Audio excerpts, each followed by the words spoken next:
प्यारे विद्यार्थियों, सत श्री अकाल। स्वागत है तुहाडा मेरे यूट्यूब चैनल शिवराज ढिल्लों दे विच। चैनल नूं सबसक्राइब करो ते नाल ही वीडियो नूं लाइक ते शेयर जरूर करना है। अज असीं पढ़न जा रहे हाँ न्या भाग 2 अर्थात 11वीं जमात के इस पाठ नूं असीं दो भागां विच वंड के पढ़ रहे हाँ। इस दे पहले भाग की वीडियो मैं ऑलरेडी अपलोड कर चुका हाँ। अज असीं इस दे दूजे भाग बारे पढ़ांगे। न्याय दे भिन्न भिन्न पक्ष जां रूप। तुहानूं 2 नंबर का छोटा क्वेश्चन भी आ सकता है विचों कि न्याय दे कोई 2 रूप दसो। तो कुल इस दे 4 पक्ष जां रूप हैं। तुसीं कोई दोवां का जिक्र कर सकते हो। तो असीं हुण पढ़दे हां 4 पक्षां बारे विस्तार दे नाल। पहलां जाणदे हां किहड़े-किहड़े हन ये पक्ष। सब तो पहलां कानूनी पक्ष है, समाजिक पक्ष है, फिर आर्थिक पक्ष है और फिर राजनीतिक पक्ष है। इस तरीके दे नाल ये 4 न्याय दे भिन्न पक्ष हन और असीं इन्हां बारे विस्तार दे नाल पढ़ांगे। सब तो पहलां न्याय दा कानूनी पक्ष जां कानूनी न्याय। अर्थ कानूनी न्याय का अर्थ की है। कानूनी न्याय का मुख्य अर्थ कानून के अनुसार न्याय अर्थात जी न्याय की प्रक्रिया है वो उत्थों की जी कानून है उस दे अनुसार होवेगी। क्योंकि लोकतंत्री राज्यां दे विच हुण हर एक देश का अपना संविधान है और अपने कानून हैं जिस दे अनुसार शासन प्रक्रिया का प्रबंध चलाया जाता है। तो न्याय का अर्थ है उस कानून के अनुसार न्याय करना।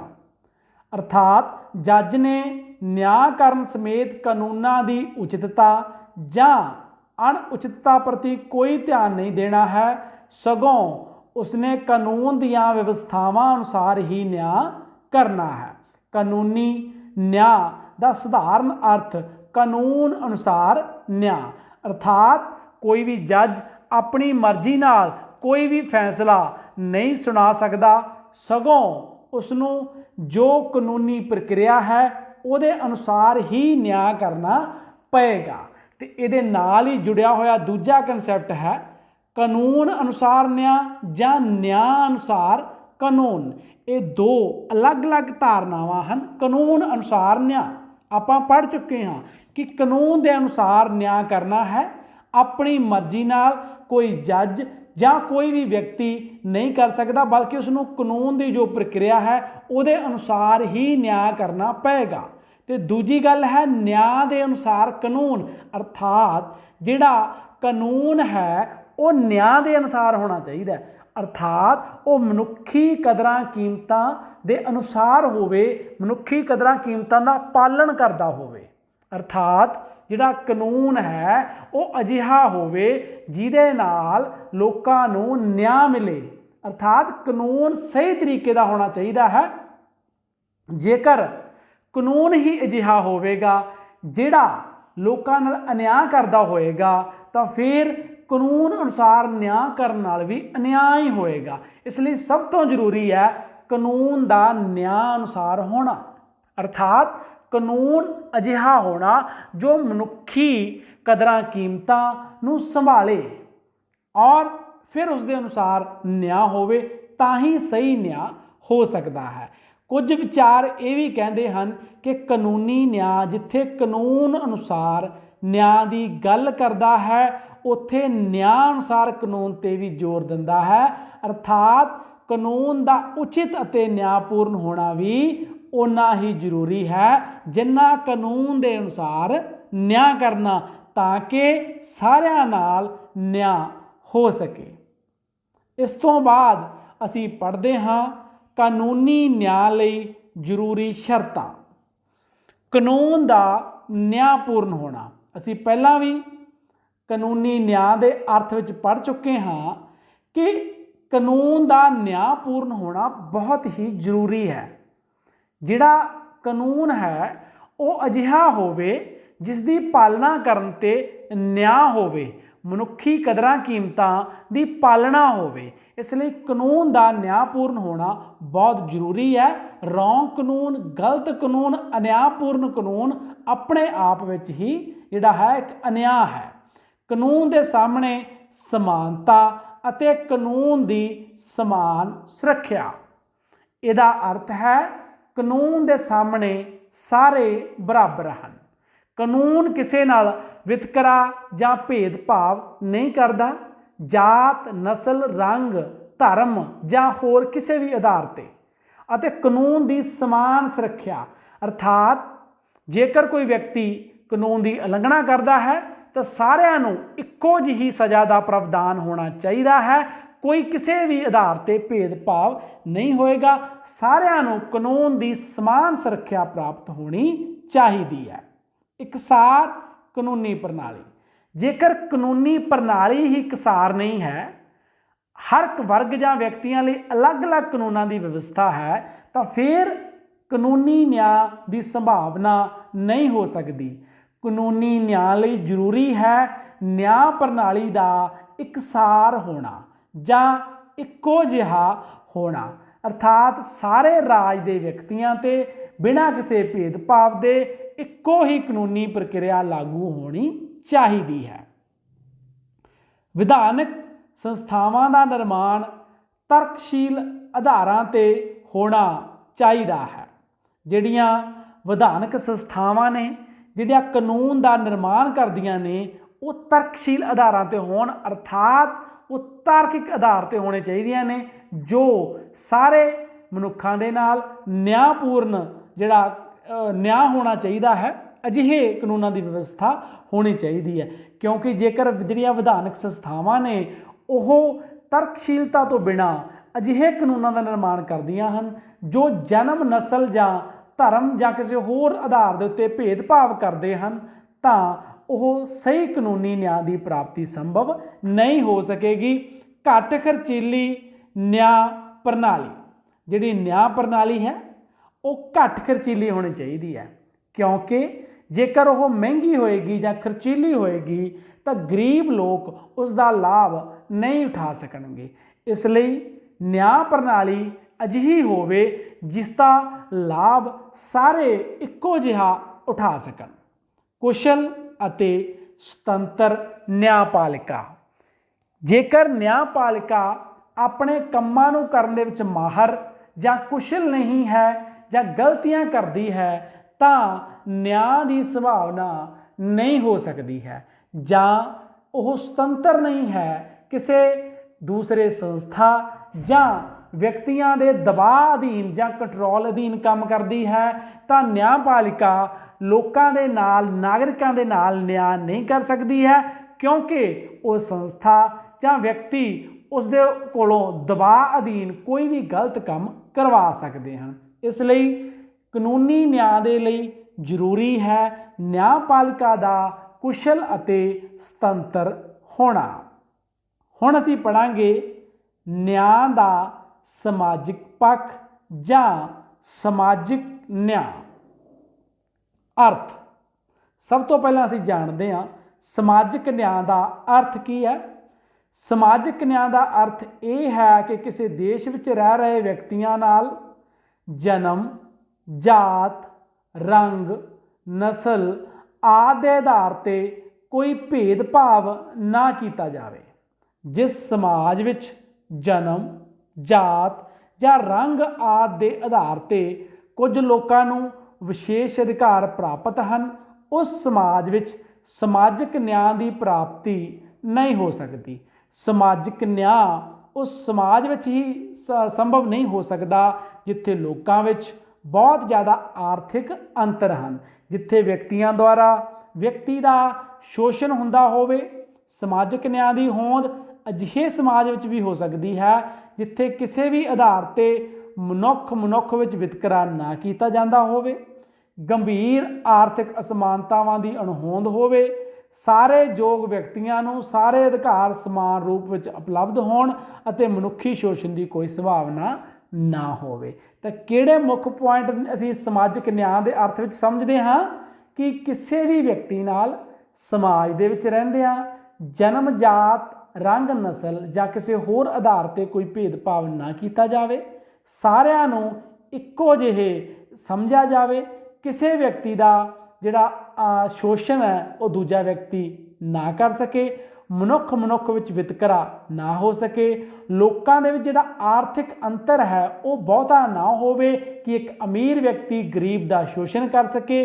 ਤਾਂ ਅਜਿਹੇ ਸਮਾਜ ਦੇ ਵਿੱਚ ਮਨੁੱਖੀ ਸ਼ੋਸ਼ਣ ਦੀ ਸੰਭਾਵਨਾ ਹੋ ਸਕਦੀ ਹੈ ਜਿੱਥੇ ਲੋਕਾਂ ਦੇ ਵਿੱਚ ਆਰਥਿਕ ਅਸਮਾਨਤਾਵਾਂ ਬਹੁਤ ਜ਼ਿਆਦਾ ਨਹੀਂ ਹਨ, ਸਾਰਿਆਂ ਨੂੰ ਸਮਾਨ ਰੂਪ ਵਿੱਚ ਅਧਿਕਾਰ ਮਿਲੇ ਹਨ ਔਰ ਮਨੁੱਖ ਅਤੇ ਮਨੁੱਖ ਵਿੱਚ ਵਿਤਕਰਾ ਨਹੀਂ ਕੀਤਾ ਜਾਂਦਾ। ਹੁਣ ਅਸੀਂ ਪੜ੍ਹਦੇ ਹਾਂ ਸਮਾਜਿਕ ਨਿਆਂ ਦੀ ਪ੍ਰਾਪਤੀ ਲਈ ਜ਼ਰੂਰੀ ਸ਼ਰਤਾਂ। ਸਭ ਤੋਂ ਪਹਿਲਾਂ ਹੈ ਜੀ ਕਾਨੂੰਨ ਦੇ ਸਾਹਮਣੇ ਸਮਾਨਤਾ, ਅਰਥਾਤ ਕਾਨੂੰਨ ਦੇ ਸਾਹਮਣੇ ਸਾਰੇ ਬਰਾਬਰ ਹਨ, ਕੋਈ ਊਚ ਨੀਚ ਜਾਂ ਕਿਸੇ ਹੋਰ ਆਧਾਰ 'ਤੇ ਭੇਦਭਾਵ ਨਹੀਂ ਕੀਤਾ ਜਾਂਦਾ, ਸਾਰੇ ਵਿਅਕਤੀਆਂ 'ਤੇ ਇੱਕੋ ਜਿਹਾ ਕਾਨੂੰਨ ਹੀ ਲਾਗੂ ਹੁੰਦਾ ਹੈ।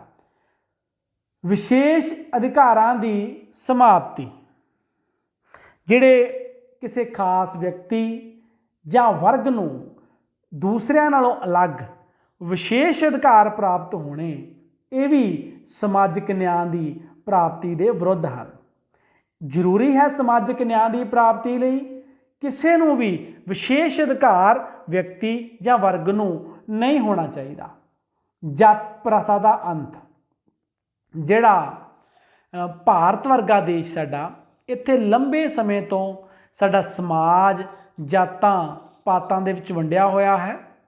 ਊਚ ਨੀਚ ਭੇਦਭਾਵ ਆਪਸ ਦੇ ਵਿੱਚ ਜਾਤੀ ਆਧਾਰਿਤ ਕੀਤਾ ਜਾਂਦਾ ਹੈ, ਜੋ ਸਾਡੇ ਮੁਲਕ ਦੀ ਬਹੁਤ ਵੱਡੀ ਸਮੱਸਿਆ ਹੈ। ਇਸ ਲਈ ਜਿਹੜੀ ਇਹ ਜਾਤ ਪਾਤ ਦੀ ਪ੍ਰਥਾ ਹੈ, ਇਸ ਦਾ ਅੰਤ ਹੋਣਾ ਚਾਹੀਦਾ ਹੈ ਔਰ ਸਾਰੇ ਮਨੁੱਖਾਂ ਨੂੰ ਇੱਕੋ ਜਿਹੇ ਅਧਿਕਾਰ, ਇੱਕੋ ਜਿਹਾ ਵਿਤਕਰਾ ਬਿਨਾਂ ਕਿਸੇ ਭੇਦਭਾਵ ਤੋਂ ਕੀਤਾ ਜਾਣਾ ਚਾਹੀਦਾ ਹੈ। ਪਿਛੜੇ ਵਰਗਾਂ ਦੇ ਲੋਕਾਂ ਨੂੰ ਵਿਸ਼ੇਸ਼ ਸਹੂਲਤਾਂ, ਅਸੀਂ ਜਾਤ ਪਾਤ ਬਾਰੇ ਪੜ੍ਹਿਆ ਹੈ ਪਹਿਲੇ ਪੁਆਇੰਟ ਦੇ ਵਿੱਚ, ਹੋਰ ਵੀ ਬਹੁਤ ਸਾਰੇ ਆਧਾਰਾਂ ਦੇ ਉੱਤੇ ਪਿਛਲੇ ਸਮਿਆਂ ਦੇ ਵਿੱਚ ਕੁਝ ਖਾਸ ਵਰਗਾਂ ਨੂੰ ਬਹੁਤ ਸਾਰੇ ਅਧਿਕਾਰਾਂ ਤੋਂ ਵਾਂਝਾ ਰੱਖਿਆ ਗਿਆ ਜਾਂ ਦਬਾ ਕੇ ਰੱਖਿਆ ਗਿਆ ਔਰ ਉਹਨਾਂ ਨੂੰ ਵਿਕਸਿਤ ਹੋਣ ਦਾ ਮੌਕਾ ਨਹੀਂ ਮਿਲਿਆ। ਇਸ ਲਈ ਅਜਿਹੇ ਪਿਛੜੇ ਵਰਗਾਂ ਨੂੰ ਵਿਸ਼ੇਸ਼ ਸਹੂਲਤਾਂ ਜਾਂ ਰਾਇਤਾਂ ਦੇ ਕੇ ਬਾਕੀ ਵਰਗਾਂ ਦੇ ਬਰਾਬਰ ਲਿਆਉਣ ਦੀ ਕੋਸ਼ਿਸ਼ ਹੋਣੀ ਚਾਹੀਦੀ ਹੈ ਜੇਕਰ ਸਮਾਜਿਕ ਨਿਆਂ ਦੀ ਪ੍ਰਾਪਤੀ ਕਰਨੀ ਹੈ ਤਾਂ। ਲੋਕਤੰਤਰੀ ਪ੍ਰਣਾਲੀ, ਅਜੋਕੇ ਸਮੇਂ ਵਿੱਚ ਲੋਕਤੰਤਰ ਸ਼ਾਸਨ ਪ੍ਰਕਿਰਿਆ ਦਾ ਮੂਲ ਆਧਾਰ ਹੈ ਔਰ ਲੋਕਤੰਤਰੀ ਸਿਧਾਂਤ ਹਨ ਜੋ ਉਹ ਸਮਾਨਤਾ, ਸੁਤੰਤਰਤਾ ਆਦਿ ਮੁੱਖ ਸਤੰਭਾਂ 'ਤੇ ਆਧਾਰਿਤ ਹਨ।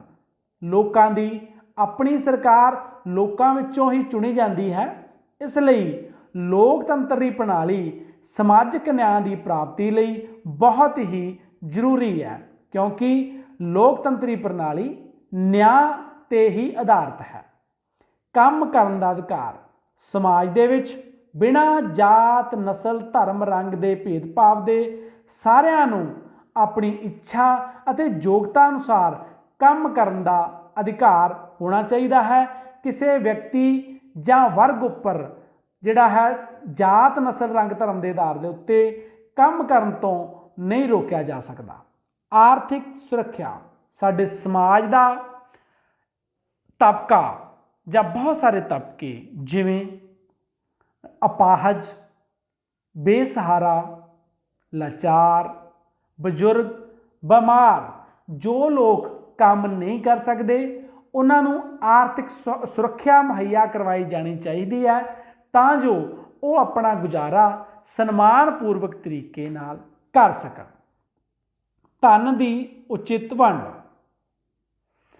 ਜਿਹੜਾ ਆਰਥਿਕ ਅਸਮਾਨਤਾ ਹੈ ਉਹ ਖਤਮ ਹੋਣੀ ਚਾਹੀਦੀ ਹੈ ਕਿਉਂਕਿ ਗਰੀਬ ਬੰਦਾ ਆਪਣੇ ਨਿਆਂ ਦੀ ਪ੍ਰਾਪਤੀ ਨਹੀਂ ਕਰ ਸਕਦਾ। ਇਸ ਲਈ ਜਿਹੜੀ ਪਾੜਾ ਹੈ ਅਮੀਰ ਅਤੇ ਗਰੀਬ ਦਾ ਉਹ ਘੱਟ ਹੋਣਾ ਚਾਹੀਦਾ ਹੈ। ਬਿਲਕੁਲ ਸਮਾਨਤਾ ਤਾਂ ਸੰਭਵ ਨਹੀਂ ਕਿ ਸਾਰਿਆਂ ਕੋਲੇ ਇੱਕੋ ਜਿਹਾ ਧਨ ਹੋਵੇ, ਇੱਕੋ ਜਿਹੀ ਆਮਦਨ ਹੋਵੇ, ਪਰ ਹਾਂ ਬਹੁਤ ਵੱਡਾ ਅੰਤਰ ਨਹੀਂ ਹੋਣਾ ਚਾਹੀਦਾ। ਅਮੀਰ ਗਰੀਬ ਦਾ ਪਾੜਾ ਘੱਟ ਹੋਣਾ ਚਾਹੀਦਾ ਹੈ। ਧਨ ਦੇ ਸਾਧਨ ਸਾਰੇ ਲੋਕਾਂ ਦੇ ਵਿੱਚ ਵੰਡੇ ਹੋਏ ਹੋਣੇ ਚਾਹੀਦੇ ਹੈ। ਕਿਰਤੀਆਂ ਦੇ ਹਿੱਤਾਂ ਦੀ ਸੁਰੱਖਿਆ ਰੱਖਿਆ। ਕਿਰਤੀ ਲੋਕ, ਮਜ਼ਦੂਰ ਲੋਕ ਜੋ ਕੰਮ ਕਰਕੇ ਆਪਣਾ ਪੇਟ ਪਾਲਦੇ ਹਨ, ਗੁਜ਼ਾਰਾ ਕਰਦੇ ਹਨ, ਔਰ ਆਮ ਤੌਰ 'ਤੇ ਉਹ ਅਮੀਰਾਂ ਪੂੰਜੀਪਤੀਆਂ ਦੀ ਲੁੱਟ ਦਾ ਸ਼ਿਕਾਰ ਹੁੰਦੇ ਹਨ, ਉਹਨਾਂ ਦੇ ਹਿੱਤਾਂ ਦੀ ਰੱਖਿਆ ਹੋਣੀ ਚਾਹੀਦੀ ਹੈ। ਸਮਾਨ ਰਾਜਨੀਤਿਕ ਅਧਿਕਾਰ। ਅਜੋਕੇ ਸਮੇਂ ਦੇ ਵਿੱਚ ਇਹ ਆਮ ਹੀ ਕਿਹਾ ਜਾਂਦਾ ਹੈ ਕਿ ਹੋ ਸਕਦਾ ਹੈ ਤੁਸੀਂ ਰਾਜਨੀਤੀ ਵਿੱਚ ਰੁਚੀ ਨਾ ਰੱਖਦੇ ਹੋਵੋ, ਪਰ ਰਾਜਨੀਤੀ ਤੁਹਾਡੇ ਵਿੱਚ ਜ਼ਰੂਰ ਰੁਚੀ ਰੱਖਦੀ ਹੈ। ਅਰਥਾਤ ਰਾਜਨੀਤੀ ਸਾਨੂੰ ਵੱਖ-ਵੱਖ ਤਰੀਕਿਆਂ ਨਾਲ ਪ੍ਰਭਾਵਿਤ ਕਰਦੀ ਹੈ। ਕਿਸੇ ਦੇਸ਼ ਦੀ ਸ਼ਾਸਨ ਵਿਵਸਥਾ, ਕਿਸੇ ਦੇਸ਼ ਦਾ ਪ੍ਰਬੰਧ, ਉਹਦਾ ਫੈਸਲਾ ਜਾਂ ਵਿਵਸਥਾ ਰਾਜਨੀਤਿਕ ਜਿਹੜੀ ਰਾਜਨੀਤੀ ਹੈ ਉਹਦੇ ਆਧਾਰ 'ਤੇ ਹੀ ਕੀਤਾ ਜਾਂਦਾ ਹੈ। ਇਸ ਲਈ ਸਾਰੇ ਨਾਗਰਿਕਾਂ ਨੂੰ ਸਮਾਨ ਰੂਪ ਵਿੱਚ ਜਿਹੜੇ ਰਾਜਨੀਤਿਕ ਅਧਿਕਾਰਾਂ ਦੀ ਪ੍ਰਾਪਤੀ ਹੋਣੀ ਚਾਹੀਦੀ ਹੈ, ਤਾਂ ਹੀ ਸੱਚਾ ਸਮਾਜਿਕ ਨਿਆਂ ਸਥਾਪਿਤ ਹੋ ਸਕਦਾ ਹੈ। ਅੱਗੇ ਅਸੀਂ ਪੜ੍ਹਦੇ ਹਾਂ ਨਿਆਂ ਦਾ ਆਰਥਿਕ ਪੱਖ ਜਾਂ ਆਰਥਿਕ ਨਿਆਂ। ਬਹੁਤ ਹੀ ਅਹਿਮ ਪੱਖ ਹੈ ਆਰਥਿਕਤਾ। ਆਰਥਿਕਤਾ ਵੱਖ-ਵੱਖ ਤਰੀਕਿਆਂ ਦੇ ਨਾਲ ਸਾਡੀ ਜ਼ਿੰਦਗੀ ਨੂੰ ਪ੍ਰਭਾਵਿਤ ਕਰਦੀ ਹੈ ਔਰ ਬਹੁਤ ਹੀ ਅਹਿਮ ਪੱਖ ਹੈ।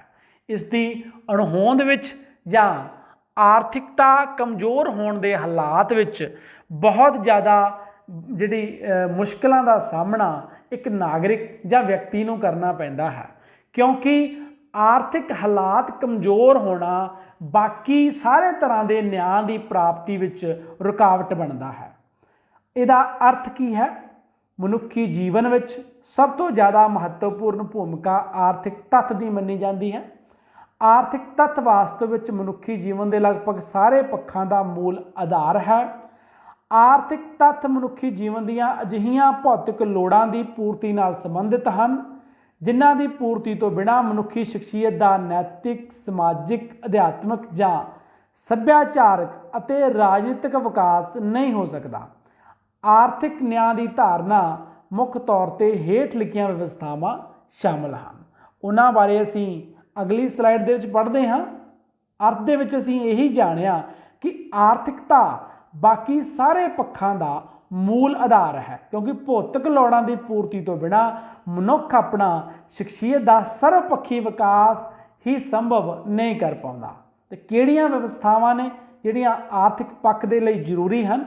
ਹਰੇਕ ਵਿਅਕਤੀ ਨੂੰ ਆਪਣੀ ਰੋਜੀ ਕਮਾਉਣ ਲਈ ਸਮਾਨ ਅਵਸਰ ਪ੍ਰਾਪਤ ਹੋਣ, ਅਰਥਾਤ ਜਾਤ, ਰੰਗ, ਧਰਮ, ਨਸਲ ਜਾਂ ਹੋਰ ਕਿਸੇ ਵੀ ਆਧਾਰ 'ਤੇ ਵਿਤਕਰਾ ਨਹੀਂ ਹੋਣਾ ਚਾਹੀਦਾ ਅਤੇ ਵਿਅਕਤੀ ਨੂੰ ਉਸਦੇ ਕੰਮ ਦੇ ਬਦਲੇ ਉਚਿਤ ਵੇਤਨ ਦਿੱਤਾ ਜਾਣਾ ਚਾਹੀਦਾ ਹੈ। ਅਰਥਾਤ ਕਿਸੇ ਵਿਅਕਤੀ ਨੂੰ ਕੰਮ ਦੇ ਬਦਲੇ ਘੱਟ ਤਨਖਾਹ ਨਹੀਂ ਦਿੱਤੀ ਜਾ ਸਕਦੀ।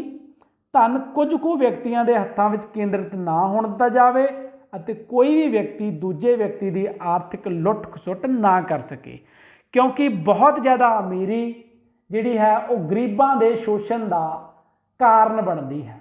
ਇਸ ਲਈ ਸਿਸਟਮ ਜਾਂ ਵਿਵਸਥਾ ਅਜਿਹੀ ਹੋਵੇ ਕਿ ਧਨ ਥੋੜ੍ਹੇ ਜਿਹੇ ਵਿਅਕਤੀਆਂ ਦੇ ਕੋਲ ਹੀ ਇਕੱਠਾ ਨਾ ਹੋਵੇ ਅਤੇ ਜਿਹੜੇ ਵਿਅਕਤੀ ਹੈ ਇੱਕ ਵਿਅਕਤੀ ਦੂਜੇ ਵਿਅਕਤੀ ਦੀ ਲੁੱਟ ਖਸੁੱਟ ਨਾ ਕਰ ਸਕੇ। ਬੱਚੇ ਅਤੇ ਇਸਤਰੀਆਂ ਆਰਥਿਕ ਸੰਕਟ ਤੋਂ ਮਜਬੂਰ ਹੋ ਕੇ ਅਜਿਹੇ ਕੰਮ ਨਾ ਕਰਨ ਜੋ ਉਹਨਾਂ ਦੀ ਉਮਰ ਅਤੇ ਸਿਹਤ ਦੇ ਅਨੁਕੂਲ ਨਾ ਹੋਣ। ਸਾਡੇ ਭਾਰਤ ਵਰਗੇ ਮੁਲਕ ਦੇ ਵਿੱਚ ਆਰਥਿਕ ਅੰਤਰ ਇੰਨਾ ਜ਼ਿਆਦਾ ਹੈ ਕਿ ਆਮ ਹੀ ਪੂੰਜੀਪਤੀ ਗਰੀਬਾਂ ਦਾ ਸ਼ੋਸ਼ਣ ਕਰਦੇ ਹਨ, ਖਾਸ ਕਰਕੇ ਔਰਤਾਂ ਅਤੇ ਬੱਚਿਆਂ ਦਾ। ਇਸ ਲਈ ਆਰਥਿਕ ਨਿਆਂ ਦੀ ਪ੍ਰਾਪਤੀ ਲਈ ਜ਼ਰੂਰੀ ਹੈ ਕਿ ਕਿਸੇ ਵੀ ਵਿਅਕਤੀ ਨੂੰ ਮਜਬੂਰ ਹੋ ਕੇ, ਕਿਸੇ ਬੱਚੇ ਜਾਂ ਔਰਤ ਜਾਂ ਕਿਸੇ ਵੀ ਵਿਅਕਤੀ ਨੂੰ ਮਜਬੂਰ ਹੋ ਕੇ ਅਜਿਹਾ ਕੰਮ ਨਾ ਕਰਨਾ ਪਵੇ ਜੋ ਉਸ ਦੀ ਉਮਰ ਅਤੇ ਸਿਹਤ ਦੇ ਅਨੁਕੂਲ ਨਾ ਹੋਵੇ। ਹਰੇਕ ਵਿਅਕਤੀ ਦੀਆਂ ਮੁੱਢਲੀਆਂ ਲੋੜਾਂ ਆਸਾਨੀ ਨਾਲ ਪੂਰੀਆਂ ਹੁੰਦੀਆਂ ਹਨ। ਹਰ ਵਿਅਕਤੀ ਦੀਆਂ ਬੇਸਿਕ ਨੀਡਸ ਇਹ ਤਾਂ ਨਹੀਂ ਹੋ ਸਕਦਾ ਕਿ ਸਾਰੇ ਲੋਕਾਂ ਦੀ ਆਮਦਨੀ ਆਰਥਿਕ ਸਥਿਤੀ ਇੱਕੋ ਜਿਹੀ ਹੋਵੇ, ਪਰ ਹਾਂ ਇਹ ਹੋ ਸਕਦਾ ਹੈ ਸੰਭਵ ਕਿ ਸਾਰੇ ਲੋਕਾਂ ਦੀਆਂ ਜਿਹੜੀਆਂ ਬੇਸਿਕ ਨੀਡਸ ਨੇ, ਮੁੱਢਲੀਆਂ ਲੋੜਾਂ ਨੇ, ਉਹ ਜ਼ਰੂਰ ਹੀ ਪੂਰੀਆਂ ਹੁੰਦੀਆਂ ਹੋਣ। ਵਿਅਕਤੀ ਵਿੱਚ ਗੰਭੀਰ ਆਰਥਿਕ ਅਸਮਾਨਤਾਵਾਂ ਦੀ ਹੋਂਦ ਨਾ ਹੋਵੇ। ਆਰਥਿਕ ਅਸਮਾਨਤਾ ਅਮੀਰੀ ਅਤੇ ਗਰੀਬੀ ਦਾ ਪਾੜਾ ਉਹ ਇੰਨਾ ਨਾ ਹੋਵੇ ਜਾਂ ਬਹੁਤ ਜ਼ਿਆਦਾ ਨਾ ਹੋਵੇ। ਇਹ ਤਾਂ ਠੀਕ ਹੈ ਕਿ ਸਾਰੇ ਇੱਕੋ ਜਿਹੇ ਨਹੀਂ ਹੋ ਸਕਦੇ, ਮੁੱਢਲੀਆਂ ਲੋੜਾਂ ਪੂਰੀਆਂ ਹੁੰਦੀਆਂ ਹੋਣ ਔਰ ਆਰਥਿਕ ਪਾੜਾ ਘੱਟ ਹੋਵੇ। ਹੁਣ ਅਸੀਂ ਪੜ੍ਹਾਂਗੇ ਆਰਥਿਕ ਨਿਆਂ ਦੀ ਪ੍ਰਾਪਤੀ ਲਈ ਜ਼ਰੂਰੀ ਸ਼ਰਤਾਂ। ਕੰਮ ਦਾ ਅਧਿਕਾਰ। ਆਰਥਿਕ ਨਿਆਂ ਦੀ ਪ੍ਰਾਪਤੀ ਲਈ ਇਹ ਅਵੱਸ਼ ਹੈ ਕਿ ਹਰ ਵਿਅਕਤੀ ਨੂੰ ਕੰਮ ਦਾ ਅਧਿਕਾਰ ਹੋਵੇ। ਉਹ ਆਪਣੀ ਯੋਗਤਾ ਅਤੇ ਇੱਛਾ ਨਾਲ ਕਿਸੇ ਵੀ ਕੰਮ ਨੂੰ ਕਰ ਸਕੇ। ਉਸ ਪਰ ਧਰਮ, ਜਾਤ, ਰੰਗ, ਨਸਲ ਜਾਂ ਹੋਰ ਕਿਸੇ ਵੀ ਆਧਾਰ ਉੱਤੇ ਕਿਸੇ ਵੀ ਕੰਮ ਨੂੰ ਕਰਨ ਤੇ ਰੋਕ ਨਾ ਲਗਾਈ ਜਾ ਸਕਦੀ ਹੋਵੇ। ਉਚਿਤ ਵੇਤਨ ਦਾ ਅਧਿਕਾਰ।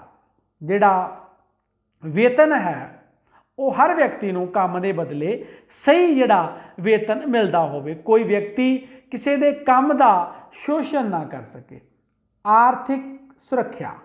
ਜਿਹੜੀ ਸਾਡੇ ਸਮਾਜ ਦੇ ਵਿੱਚ ਬਹੁਤ ਸਾਰੇ ਜਿਹੜੇ ਵਰਗ ਨੇ ਉਹ ਆਰਥਿਕ ਤੌਰ ਤੇ ਅਸੁਰੱਖਿਅਤ ਹਨ, ਜਿਵੇਂ ਲਾਵਾਰਿਸ ਬੱਚੇ ਔਰ ਅਪਾਹਜ ਲੋਕ, ਬੇਸਹਾਰਾ ਲੋਕ, ਬਜ਼ੁਰਗ, ਬਿਮਾਰ। ਇਸ ਤਰ੍ਹਾਂ ਕੁਝ ਵਰਗ ਜਾਂ ਤਬਕੇ ਜਿਹੜੇ ਆਰਥਿਕ ਤੌਰ ਤੇ ਅਸੁਰੱਖਿਅਤ ਹਨ, ਉਹਨਾਂ ਨੂੰ ਰਾਜ ਵੱਲੋਂ ਆਰਥਿਕ ਸੁਰੱਖਿਆ ਮੁਹੱਈਆ ਕਰਵਾਈ ਜਾਣੀ ਚਾਹੀਦੀ ਹੈ ਤਾਂ ਕਿ ਉਹ ਸਨਮਾਨਯੋਗ ਜੀਵਨ ਜਿਉ ਸਕਣ। ਧਨ ਦੀ ਉਚਿਤ ਵੰਡ। ਇਸ ਤਰ੍ਹਾਂ ਧਨ ਦੀ ਵੰਡ ਹੋਵੇ ਕਿ ਧਨ ਕੁਝ ਕੁ ਵਿਅਕਤੀਆਂ ਦੇ ਹੱਥਾਂ ਵਿੱਚ ਇਕੱਠਾ ਨਾ ਹੋ ਸਕੇ, ਸਗੋਂ ਅਮੀਰ ਗਰੀਬ ਦਾ ਪਾੜਾ ਘੱਟ ਹੋਵੇ ਔਰ ਧਨ ਹੈ ਜੋ ਉਹ ਵੰਡਿਆ ਹੋਇਆ ਹੋਵੇ। ਸਾਰੇ ਲੋਕਾਂ ਕੋਲ ਜ਼ਰੂਰਤ ਜੋਗਾ ਧਨ ਜ਼ਰੂਰ ਹੋਵੇ। ਕਿਰਤੀਆਂ ਦੇ ਹਿੱਤਾਂ ਦੀ ਰੱਖਿਆ। ਆਮ ਤੌਰ ਤੇ ਗਰੀਬ ਲੋਕ ਪੂੰਜੀਪਤੀਆਂ ਦੀ ਲੁੱਟ ਦਾ ਸ਼ਿਕਾਰ ਬਣਦੇ ਹਨ, ਤਾਂ ਕਿਰਤੀਆਂ ਦੇ ਹਿੱਤਾਂ ਨੂੰ ਸੁਰੱਖਿਅਤ ਕੀਤਾ ਜਾਣਾ ਚਾਹੀਦਾ ਹੈ ਤਾਂ ਕਿ ਕੋਈ ਪੂੰਜੀਪਤੀ ਉਹਨਾਂ ਦਾ ਸ਼ੋਸ਼ਣ ਨਾ ਕਰ ਸਕੇ। ਅਸੀਮਤ ਸੰਪਤੀ ਦੇ ਅਧਿਕਾਰ ਦੀ ਅਣਹੋਂਦ। ਬਹੁਤ ਜ਼ਿਆਦਾ ਧਨ ਇਕੱਠਾ ਕਰਨ ਤੇ ਰੋਕ ਹੋਣੀ। ਸਮਾਜ ਦੇ ਵਿੱਚ ਆਰਥਿਕ ਨਿਆਂ ਦੀ ਪ੍ਰਾਪਤੀ ਲਈ ਜ਼ਰੂਰੀ ਹੈ ਕਿ ਅਸੀਮਤ ਧਨ ਇਕੱਠਾ ਕਰਨ ਤੇ ਰੋਕ ਹੋਣੀ ਚਾਹੀਦੀ ਹੈ, ਕਿ ਕੋਈ ਲਿਮਟ ਹੋਣੀ ਚਾਹੀਦੀ ਹੈ, ਸੀਮਾ ਹੋਣੀ ਚਾਹੀਦੀ ਹੈ। ਜਿਸ ਦੀ ਕਮਾਈ ਜ਼ਿਆਦਾ ਹੈ ਉਹਦੇ ਤੇ ਟੈਕਸ ਵੀ ਜ਼ਿਆਦਾ ਲੱਗਣਾ ਚਾਹੀਦਾ ਹੈ ਔਰ ਬਹੁਤ ਜ਼ਿਆਦਾ ਜਾਂ ਵੱਧ ਤੋਂ ਵੱਧ ਕਮਾਈ ਦੀ ਕੋਈ ਸੀਮਾ ਵੀ ਹੋਣੀ ਚਾਹੀਦੀ ਹੈ ਤਾਂ ਕਿ ਇੱਕ ਪੂੰਜੀਪਤੀ ਬਹੁਤ ਜ਼ਿਆਦਾ ਅਮੀਰ ਅਤੇ ਦੂਜੇ ਲੋਕ ਗਰੀਬ ਨਾ ਹੋ ਸਕਣ, ਤਾਂ ਕਿ ਉਹ ਉਹਨਾਂ ਨੂੰ ਲੁੱਟ ਸਕੇ। ਇਸ ਲਈ ਅਜਿਹੀ ਵਿਵਸਥਾ ਹੋਣੀ ਚਾਹੀਦੀ ਹੈ। ਸਮਾਜ ਦੇ ਕਮਜ਼ੋਰ ਵਰਗਾਂ ਪ੍ਰਤੀ ਵਿਸ਼ੇਸ਼ ਧਿਆਨ। ਸਮਾਜ ਦੇ ਬਹੁਤ ਸਾਰੇ ਕਮਜ਼ੋਰ ਵਰਗ ਹਨ, ਬਹੁਤ ਸਾਰੀਆਂ ਖਾਸ ਜਾਤੀਆਂ ਜਾਂ ਵਰਗ ਹਨ ਜਿਨ੍ਹਾਂ ਦੀ ਆਰਥਿਕ ਸਥਿਤੀ ਕਮਜ਼ੋਰ ਹੈ। ਉਹਨਾਂ ਪ੍ਰਤੀ ਵਿਸ਼ੇਸ਼ ਧਿਆਨ ਦੀ ਜ਼ਰੂਰਤ ਹੈ ਤਾਂ ਕਿ ਉਹ ਗੁਜ਼ਾਰੇ ਜੋਗਾ ਧਨ ਕਮਾ ਸਕਣ ਜਾਂ ਉਹਨਾਂ ਦੀ ਆਰਥਿਕ ਸੁਰੱਖਿਆ ਰਾਹੀਂ ਉਹਨਾਂ ਦਾ ਜਿਹੜਾ ਜੀਵਨ ਨਿਰਵਾਹ ਹੈ ਉਹ ਆਸਾਨ ਬਣਾਇਆ ਜਾ ਸਕੇ। ਆਰਥਿਕ ਅਸਮਾਨਤਾਵਾਂ ਨੂੰ ਘੱਟ ਕਰਨਾ। ਆਰਥਿਕ ਅਸਮਾਨਤਾ ਦਾ ਪਾੜਾ ਵੱਡਾ ਹੋਣਾ ਅਮੀਰ ਅਤੇ ਗਰੀਬ ਦੇ ਵਿੱਚ ਟਕਰਾਅ ਦਾ ਕਾਰਨ ਬਣਦਾ ਹੈ। ਅਮੀਰ ਦੁਆਰਾ ਗਰੀਬ ਦੇ ਸ਼ੋਸ਼ਣ ਦਾ ਸਾਧਨ ਬਣਦਾ ਹੈ। ਇਸ ਲਈ ਆਰਥਿਕ ਅਸਮਾਨਤਾਵਾਂ ਨੂੰ ਘੱਟ ਕਰਨ ਦੇ ਯਤਨ ਹੋਣੇ ਚਾਹੀਦੇ ਹਨ। ਸ਼ੋਸ਼ਣ ਦਾ ਅੰਤ। ਕੋਈ ਵੀ ਵਿਅਕਤੀ ਦੂਜੇ ਵਿਅਕਤੀ ਦਾ, ਤਾਕਤਵਰ ਵਿਅਕਤੀ ਕਮਜ਼ੋਰ ਵਿਅਕਤੀ ਦਾ, ਪੂੰਜੀਪਤੀ ਵਿਅਕਤੀ ਗਰੀਬ ਵਿਅਕਤੀ ਦਾ ਸ਼ੋਸ਼ਣ ਨਾ ਕਰ ਸਕੇ। ਕਲਿਆਣਕਾਰੀ ਲੋਕਤੰਤਰੀ ਰਾਜ। ਆਰਥਿਕ ਨਿਆਂ ਦੀ ਪ੍ਰਾਪਤੀ ਲਈ ਜ਼ਰੂਰੀ ਹੈ ਲੋਕਤੰਤਰੀ ਰਾਜ ਦੀ ਵਿਵਸਥਾ। ਲਗਭਗ ਸੰਸਾਰ ਦੇ ਦੇਸ਼ਾਂ ਦੇ ਵਿੱਚ ਲੋਕਤੰਤਰੀ ਵਿਵਸਥਾ ਹੈ। ਇਹ ਵਿਵਸਥਾ ਸਮਾਨਤਾ, ਸੁਤੰਤਰਤਾ ਵਰਗੇ ਸਿਧਾਂਤਾਂ ਤੇ ਆਧਾਰਿਤ ਹੈ। ਇਸ ਲਈ ਆਰਥਿਕ ਨਿਆਂ ਦੀ ਪ੍ਰਾਪਤੀ ਲਈ ਕਲਿਆਣਕਾਰੀ ਲੋਕਤੰਤਰੀ ਰਾਜ ਦੀ ਵਿਵਸਥਾ ਹੋਣੀ ਜ਼ਰੂਰੀ ਹੈ। ਹੁਣ ਅਸੀਂ ਪੜਾਂਗੇ ਨਿਆਂ ਦਾ ਰਾਜਨੀਤਿਕ ਪੱਖ ਜਾਂ ਰਾਜਨੀਤਿਕ ਨਿਆਂ। ਅਰਥ, ਸਭ ਤੋਂ ਪਹਿਲਾਂ ਅਸੀਂ ਰਾਜਨੀਤਿਕ ਨਿਆਂ ਦਾ ਅਰਥ ਜਾਣਦੇ ਹਾਂ। ਰਾਜਨੀਤਿਕ ਨਿਆਂ ਦਾ ਮੁੱਖ ਭਾਵ ਇਹ ਹੈ ਕਿ ਹਰੇਕ ਵਿਅਕਤੀ ਨੂੰ ਬਿਨਾਂ ਕਿਸੇ ਭੇਦਭਾਵ ਦੇ ਰਾਜਨੀਤਿਕ ਅਧਿਕਾਰ ਪ੍ਰਾਪਤ ਹੋਣੇ ਚਾਹੀਦੇ ਹਨ। ਰਾਜਨੀਤਿਕ ਖੇਤਰ ਵਿੱਚ ਧਰਮ, ਜਾਤੀ, ਲਿੰਗ ਆਦਿ ਦੇ ਆਧਾਰ ਤੇ ਕਿਸੇ ਵਿਅਕਤੀ ਨਾਲ ਕੋਈ ਭੇਦਭਾਵ ਨਹੀਂ ਹੋਣਾ ਚਾਹੀਦਾ ਅਤੇ ਹਰੇਕ ਵਿਅਕਤੀ ਨੂੰ ਜਨਤਕ ਪਦਵੀਆਂ ਪ੍ਰਾਪਤ ਕਰਨ ਦੇ ਸਮਾਨ ਅਵਸਰ ਪ੍ਰਾਪਤ ਹੋਣੇ ਚਾਹੀਦੇ ਹਨ। ਰਾਜਨੀਤਿਕ ਨਿਆਂ ਇਸ ਗੱਲ ਦੀ ਮੰਗ ਕਰਦਾ ਹੈ ਕਿ ਰਾਜਨੀਤਿਕ ਖੇਤਰ ਵਿੱਚ ਕਿਸੇ ਵਿਅਕਤੀ ਨੂੰ ਕਿਸੇ ਵੀ ਆਧਾਰ ਤੇ ਕੋਈ ਵਿਸ਼ੇਸ਼ ਸਹੂਲਤ ਨਾ ਦਿੱਤੀ ਜਾਵੇ ਅਤੇ ਨਾ ਹੀ ਕਿਸੇ ਆਧਾਰ ਤੇ ਉਸ ਨੂੰ ਰਾਜਨੀਤਿਕ ਅਧਿਕਾਰਾਂ ਤੋਂ ਵੰਚਿਤ ਰੱਖਿਆ ਜਾਵੇ। ਰਾਜਨੀਤਿਕ ਅਧਿਕਾਰਾਂ ਦੀ ਸਮਾਨ ਉਪਲਬਧਤਾ ਰਾਜਨੀਤਿਕ ਨਿਆਂ ਦੀ ਪ੍ਰਾਪਤੀ ਦਾ ਦੂਜਾ ਨਾਮ ਹੈ। ਤਾਂ ਰਾਜਨੀਤਿਕ ਅਧਿਕਾਰ ਕੀ ਹਨ? ਜਿਵੇਂ ਕਿ ਅਸੀਂ ਪਹਿਲਾਂ ਵੀ ਗੱਲ ਕਰ ਚੁੱਕੇ ਹਾਂ ਕਿ ਤੁਸੀਂ ਰਾਜਨੀਤੀ ਵਿੱਚ ਰੁਚੀ ਰੱਖਦੇ ਹੋ ਜਾਂ ਨਹੀਂ ਰੱਖਦੇ ਹੋ, ਪਰ ਰਾਜਨੀਤੀ ਤੁਹਾਡੇ ਵਿੱਚ ਰੁਚੀ ਰੱਖਦੀ ਹੈ ਕਿਉਂਕਿ ਸਾਡੀ ਜ਼ਿੰਦਗੀ ਨੂੰ, ਸਾਡੇ ਜੀਵਨ ਨੂੰ ਰਾਜਨੀਤੀ ਬਹੁਤ ਜ਼ਿਆਦਾ ਪ੍ਰਭਾਵਿਤ ਕਰਦੀ ਹੈ। ਕਿਉਂਕਿ ਕਿਸੇ ਵੀ ਦੇਸ਼ ਦਾ ਜਿਹੜਾ ਵਿਵਸਥਾ ਹੈ ਉਹ ਉੱਥੋਂ ਦੀ ਰਾਜਨੀਤੀ ਦੀ ਵਿਵਸਥਾ ਦੇ ਅਨੁਸਾਰ ਹੀ ਨਿਸ਼ਚਿਤ ਕੀਤੀ ਜਾਂਦੀ ਹੈ। ਕਿਸੇ ਰਾਸ਼ਟਰ ਦਾ, ਦੇਸ਼ ਦਾ ਅਰਥਚਾਰਾ, ਆਰਥਿਕ ਢਾਂਚਾ, ਉਹ ਸਾਰੀਆਂ ਵਿਵਸਥਾਵਾਂ ਦਾ ਪ੍ਰਬੰਧ ਰਾਜਨੀਤੀ ਕਰਦੀ ਹੈ ਔਰ ਕਿਸੇ ਦੇਸ਼ ਦੀ ਰਾਜਨੀਤੀ ਉਸ ਦੇ ਲੋਕਾਂ ਦੇ ਜੀਵਨ ਦੇ ਉੱਤੇ ਅਹਿਮ ਜਿਹੜਾ ਪ੍ਰਭਾਵ ਉਹ ਪਾਉਂਦੀ ਹੈ। ਇਸ ਲਈ ਰਾਜਨੀਤਿਕ ਨਿਆਂ ਪ੍ਰਾਪਤ ਹੋਣਾ ਚਾਹੀਦਾ ਹੈ। ਕਿਸੇ ਵੀ ਵਿਅਕਤੀ ਨਾਲ ਧਰਮ, ਜਾਤ, ਲਿੰਗ ਆਧਾਰ ਦੇ ਉੱਤੇ ਭੇਦਭਾਵ ਜਾਂ ਵਿਤਕਰਾ ਨਹੀਂ ਹੋਣਾ ਚਾਹੀਦਾ। ਸਾਰੀਆਂ ਰਾਜਨੀਤਿਕ ਪਦਵੀਆਂ ਦੇ ਲਈ ਸਮਾਨ ਅਵਸਰ ਹੋਣੇ ਚਾਹੀਦੇ ਹਨ। ਕੋਈ ਵੀ ਵਿਅਕਤੀ ਆਪਣੀ ਇੱਛਾ ਅਤੇ ਯੋਗਤਾ ਅਨੁਸਾਰ ਉਹਨਾਂ ਨੂੰ ਪ੍ਰਾਪਤ ਕਰਨ ਲਈ ਸਮਰੱਥ ਹੋਣਾ ਚਾਹੀਦਾ ਹੈ। ਹੁਣ ਅਸੀਂ ਪੜਾਂਗੇ ਰਾਜਨੀਤਿਕ ਨਿਆਂ ਦੀ ਪ੍ਰਾਪਤੀ ਲਈ ਜ਼ਰੂਰੀ ਸ਼ਰਤਾਂ। ਲੋਕਤੰਤਰੀ ਪ੍ਰਣਾਲੀ। ਅਜੋਕੇ ਯੁੱਗ ਦੇ ਵਿੱਚ ਲਗਭਗ ਸਾਰੇ ਵਿਸ਼ਵ ਦੇ ਵਿੱਚ ਲੋਕਤੰਤਰੀ ਵਿਵਸਥਾ ਕੀਤੀ ਗਈ ਹੈ ਔਰ ਲੋਕਤੰਤਰੀ ਵਿਵਸਥਾ ਸਮਾਨਤਾ ਔਰ ਸੁਤੰਤਰਤਾ ਦੇ ਸਿਧਾਂਤਾਂ ਤੇ ਆਧਾਰਿਤ ਹੈ ਔਰ ਲੋਕਤੰਤਰੀ ਵਿਵਸਥਾ ਦੇ ਵਿੱਚ ਜੋ ਸਾਰੇ ਨਾਗਰਿਕਾਂ ਲਈ ਚੰਗੇ ਅਤੇ ਕਲਿਆਣਕਾਰੀ ਜੀਵਨ ਦੀ ਕਾਮਨਾ ਕੀਤੀ ਜਾਂਦੀ ਹੈ ਔਰ ਜੋ ਸਰਕਾਰਾਂ ਹਨ ਉਹ ਲੋਕਾਂ ਦੁਆਰਾ, ਲੋਕਾਂ ਦੇ ਵਿੱਚੋਂ ਹੀ ਚੁਣੀਆਂ ਜਾਂਦੀਆਂ ਹਨ ਔਰ ਨਿਸ਼ਚਿਤ ਸਮੇਂ ਤੋਂ ਬਾਅਦ ਉਹਨਾਂ ਨੂੰ ਚੋਣਾਂ ਦੇ ਵਿੱਚ ਜਾਣਾ ਪੈਂਦਾ ਹੈ। ਇਸ ਲਈ ਲੋਕਤੰਤਰੀ ਪ੍ਰਣਾਲੀ ਦੀ ਵਿਵਸਥਾ ਰਾਜਨੀਤਿਕ ਨਿਆਂ ਦੀ ਪ੍ਰਾਪਤੀ ਲਈ ਬਹੁਤ ਹੀ ਜ਼ਰੂਰੀ ਹੈ। ਕਿਉਂਕਿ ਤਾਨਾਸ਼ਾਹੀ ਸਿਸਟਮ ਦੇ ਵਿੱਚ ਗੱਲ ਕਰ ਲਈਏ, ਨਿਰਕੁਸ਼ਵਾਦੀ ਸਿਸਟਮ ਦੇ ਵਿੱਚ ਗੱਲ ਕਰ ਲਈਏ ਤਾਂ ਲੋਕਾਂ ਨੂੰ ਰਾਜਨੀਤਿਕ ਨਿਆਂ ਦੀ ਪ੍ਰਾਪਤੀ ਨਹੀਂ ਹੋ ਸਕਦੀ। ਇਹ ਸਿਰਫ ਲੋਕਤੰਤਰੀ ਵਿਵਸਥਾ ਵਿੱਚ ਹੀ ਹੋ ਸਕਦੀ ਹੈ ਕਿਉਂਕਿ ਲੋਕਤੰਤਰੀ ਸਿਧਾਂਤ ਪ੍ਰਬੰਧ ਕਰਦੇ ਹਨ ਰਾਜਨੀਤਿਕ ਨਿਆਂ ਦਾ। ਰਾਜਨੀਤਿਕ ਅਧਿਕਾਰਾਂ ਦੀ ਵਿਵਸਥਾ ਰਾਜਨੀਤਿਕ ਨਿਆਂ ਦੀ ਪ੍ਰਾਪਤੀ ਲਈ ਜ਼ਰੂਰੀ ਹੈ। ਸਾਰੇ ਨਾਗਰਿਕਾਂ ਲਈ ਰਾਜਨੀਤਿਕ ਅਧਿਕਾਰਾਂ ਦੀ ਵਿਵਸਥਾ ਦਾ ਹੋਣਾ, ਕਿਉਂਕਿ ਸਾਰੇ ਲੋਕ ਰਾਜਨੀਤਿਕ ਨਿਆਂ ਦਾ ਆਨੰਦ ਤਾਂ ਹੀ ਮਾਣ ਸਕਦੇ ਹੈ ਜੇਕਰ ਉਹ ਰਾਜਨੀਤਿਕ ਅਧਿਕਾਰਾਂ ਨੂੰ ਪ੍ਰਾਪਤ ਕਰ ਸਕਣ। ਇਸ ਲਈ ਰਾਜਨੀਤਿਕ ਅਧਿਕਾਰਾਂ ਦੀ ਵਿਵਸਥਾ ਹੋਣੀ ਬਹੁਤ ਹੀ ਜ਼ਰੂਰੀ ਹੈ। ਕੋਈ ਭੇਦਭਾਵ ਨਹੀਂ। ਰਾਜਨੀਤਿਕ ਅਧਿਕਾਰਾਂ ਦੀ ਪ੍ਰਾਪਤੀ ਦੇ ਰਸਤੇ ਵਿੱਚ ਕਿਸੇ ਵੀ ਨਾਗਰਿਕ ਨਾਲ ਕਿਸੇ ਵੀ ਆਧਾਰ ਉੱਤੇ ਜਾਤ, ਨਸਲ, ਧਰਮ, ਰੰਗ ਆਦਿ ਤੇ ਭੇਦਭਾਵ ਨਹੀਂ ਹੋਣਾ ਚਾਹੀਦਾ। ਸਾਰੇ ਨਾਗਰਿਕਾਂ ਨੂੰ ਇੱਕੋ ਜਿਹੇ ਰਾਜਨੀਤਿਕ ਅਧਿਕਾਰ ਪ੍ਰਾਪਤ ਹੋਣੇ ਚਾਹੀਦੇ ਹਨ। ਅਧਿਕਾਰਾਂ ਦੀ ਸੁਰੱਖਿਆ। ਅਧਿਕਾਰਾਂ ਦੀ ਪ੍ਰਾਪਤੀ ਦਾ ਕੋਈ ਅਰਥ ਨਹੀਂ ਰਹਿ ਜਾਂਦਾ ਜਦ ਤੱਕ ਅਧਿਕਾਰਾਂ ਦੀ ਸੁਰੱਖਿਆ ਪ੍ਰਾਪਤ ਨਹੀਂ ਹੈ। ਅਰਥਾਤ ਅਧਿਕਾਰਾਂ ਦੀ ਉਲੰਘਣਾ ਹੋਣ ਤੇ ਜੇਕਰ ਕੋਈ ਵਿਅਕਤੀ ਅਦਾਲਤ ਵਿੱਚ ਨਹੀਂ ਜਾ ਸਕਦਾ ਤਾਂ ਫਿਰ ਅਧਿਕਾਰਾਂ ਦਾ ਕੋਈ ਅਰਥ ਨਹੀਂ ਹੈ। ਇਸ ਲਈ ਜ਼ਰੂਰੀ ਹੈ ਅਧਿਕਾਰਾਂ ਦੀ ਸੁਰੱਖਿਆ ਪ੍ਰਦਾਨ ਕਰਨਾ। ਨਿਯਤਕਾਲੀ ਚੋਣਾਂ, ਕਿਉਂਕਿ ਨਿਸ਼ਚਿਤ ਸਮੇਂ ਮਗਰੋਂ ਜੇਕਰ ਚੋਣਾਂ ਹੋਣਗੀਆਂ ਫਿਰ ਹੀ ਇੱਕ ਬੁਰੀ ਸਰਕਾਰ ਨੂੰ ਲੋਕ ਵਾਪਸ ਬੁਲਾ ਸਕਦੇ ਹੈ ਔਰ ਚੰਗੇ ਵਿਅਕਤੀਆਂ ਦੀ ਚੋਣ ਕਰ ਸਕਦੇ ਹੈ। ਇਸ ਲਈ ਰਾਜਨੀਤਿਕ ਨਿਆਂ ਦੀ ਪ੍ਰਾਪਤੀ ਲਈ ਨਿਯਤਕਾਲੀ ਚੋਣਾਂ ਦਾ ਹੋਣਾ ਬਹੁਤ ਹੀ ਜ਼ਰੂਰੀ ਹੈ।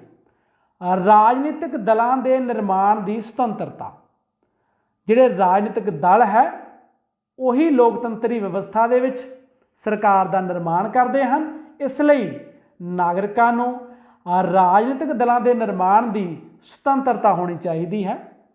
ਘੱਟ ਗਿਣਤੀਆਂ ਦੇ ਹਿੱਤਾਂ ਦੀ ਵਿਸ਼ੇਸ਼ ਸੁਰੱਖਿਆ, ਕਿਉਂਕਿ ਲੋਕਤੰਤਰੀ ਵਿਵਸਥਾ ਬਹੁਮਤ ਦਾ ਸ਼ਾਸਨ ਹੈ।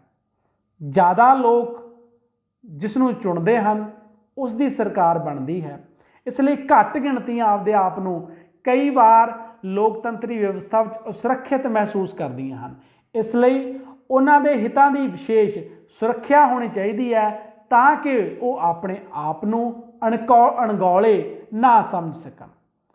ਪਛੜੀਆਂ ਜਾਤੀਆਂ ਜਾਂ ਕਬੀਲਿਆਂ ਲਈ ਵਿਸ਼ੇਸ਼ ਵਿਵਸਥਾਵਾਂ, ਕੁਝ ਵਰਗ ਜਾਂ ਜਾਤੀਆਂ ਜਿਹੜੀਆਂ ਲੰਬੇ ਸਮੇਂ ਤੋਂ ਵਿਤਕਰੇ ਜਾਂ ਭੇਦਭਾਵ ਦਾ ਸ਼ਿਕਾਰ ਹੋਣ ਕਾਰਨ ਆਪਣੇ ਆਪ ਨੂੰ ਵਿਕਸਿਤ ਨਹੀਂ ਕਰ ਪਾਈਆਂ ਜਾਂ ਪਛੜੀਆਂ ਹਨ, ਉਹਨਾਂ ਨੂੰ ਜਿਹੜਾ ਹੈ ਵਿਸ਼ੇਸ਼ ਰਿਆਇਤਾਂ ਦੀ ਵਿਵਸਥਾ ਹੋਣੀ ਚਾਹੀਦੀ ਹੈ ਤਾਂ ਕਿ ਉਹ ਦੂਜੀਆਂ ਆਮ ਵਰਗਾਂ ਦੇ ਬਰਾਬਰ ਆਪਣੇ ਆਪ ਨੂੰ ਕਰ ਸਕਣ। ਤਾਂ ਇਹ ਸੀ ਸਾਡਾ ਅੱਜ ਦਾ ਪਾਠ ਨਿਆਂ ਭਾਗ ਦੂਜਾ, ਜਿਹਦੇ ਵਿੱਚ ਅਸੀਂ ਨਿਆਂ ਦੇ ਵੱਖ-ਵੱਖ ਪੱਖਾਂ ਬਾਰੇ ਵਿਸਥਾਰਪੂਰਵਕ ਪੜ੍ਹਿਆ। ਉਮੀਦ ਹੈ ਅੱਜ ਦਾ ਲੈਕਚਰ ਤੁਹਾਨੂੰ ਪਸੰਦ ਆਇਆ ਹੋਵੇਗਾ ਔਰ ਫਿਰ ਵੀ ਜੇਕਰ ਕੋਈ ਤੁਹਾਨੂੰ ਕਨਫਿਊਜ਼ਨ ਹੈ ਤੁਸੀਂ ਵੀਡੀਓ ਦੇ ਕਮੈਂਟ ਬਾਕਸ ਦੇ ਵਿੱਚ ਲਿਖ ਸਕਦੇ ਹੋ ਜਾਂ ਕੋਈ ਸੁਝਾਅ ਹੈ ਉਹ ਵੀ ਤੁਸੀਂ ਵੀਡੀਓ ਦੇ ਕਮੈਂਟ ਬਾਕਸ ਦੇ ਵਿੱਚ ਲਿਖ ਸਕਦੇ ਹੋ। ਤੇ ਵੀਡੀਓ ਨੂੰ ਲਾਈਕ ਅਤੇ ਸ਼ੇਅਰ ਜ਼ਰੂਰ ਕਰਨਾ ਹੈ। ਧੰਨਵਾਦ, ਸ਼ੁਕਰੀਆ।